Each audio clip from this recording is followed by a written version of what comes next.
Hey everyone, in this video we are going to see the difference between monostable multivibrator and bistable multivibrator. Okay, so if you are new to the channel, please guys hit the subscribe button, and if you found the content useful then please like the video. So coming to our topic, so what are the possible differences between monostable multivibrator and bistable multivibrator? So the first one is there is only one stable state for the output. So in case of monostable multivibrator, we are having only one stable state, that is either it can be low or it can be high. So generally the stable state for any multivibrator or for monostable multivibrator will be low. So when there is no external pulse applied, the output will be low.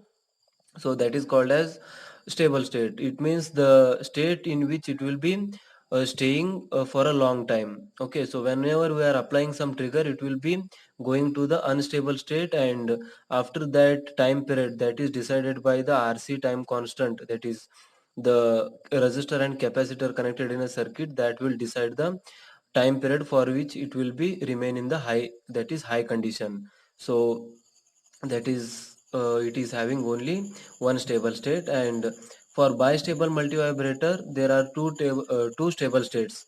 Okay, so either it can be a low or it can be high. So it has got two stable states, high and low.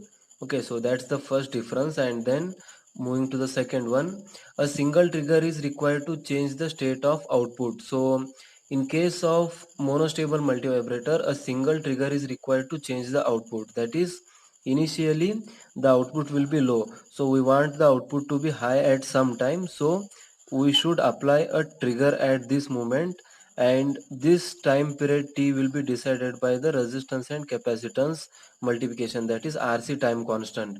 So this is case for monostable multivibrator. So this is the stable state for this one, and this is the unstable state.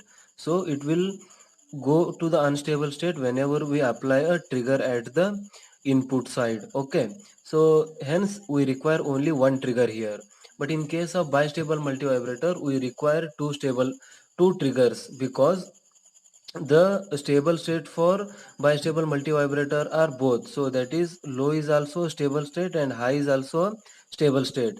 So if you want to go from low to high, we should apply a trigger, and if you want to come from high to low, then again you should apply a trigger here. So we require two triggers, and again if you want to go from low to high, then again you need to apply a trigger. So we require one and two. So here we require two triggers to make the transitions from a low state to higher state and higher state to lower state. So that's why it is called as bistable multivibrator, means it has got two stable states, and it is monostable because it has got only one stable state. Okay, so moving on to the third, number of quasi-stable state is 1. So here in case of monostable multivibrator, number of quasi-stable state is 1, that is the undetermined state. So in case of bistable multivibrator, the quasi states are 0 because it has got fixed low and high. So in case of this one, only one is the stable state, that is low, and the high state is called as quasi stable state because it is changing. But here both the states, that is low as well as high, are stable for this one. So that's why you can say it has got no quasi stable states here. So next, moving to the fourth one, time for the quasi stable state depends on RC time constant.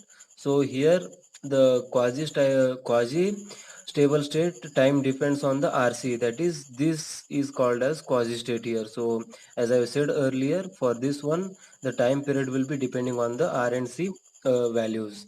But in case of this one, it has got no quasi state, so it is there is no question of RC here. Okay, so next, moving to fifth one, used as timer. So this is the application where we can use monostable multivibrator. So it can be used as, and in case of bistable multivibrator, it is used to construct the flip-flop. So we know that flip-flop is the basic building block of the memory. So it is used to construct memory basically. Bistable multivibrators are mainly used to construct the memory of computers, mobiles, or any other electronic device you can think of which has got some fixed memory. So this is the possible application where we can use the monostable and bistable multivibrator. So we can differentiate like this also. And the last one is the circuit is simple to design and the circuit is complex to design. So the last point says that as it has got only one trigger here and the number of components are also fewer, it is simple to design.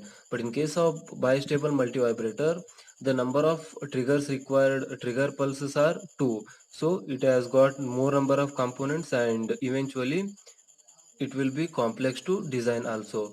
So these are the some of differences we can say which will be between monostable and bistable multivibrators. I hope you like this video. Please guys hit the like button and subscribe the channel for more updates.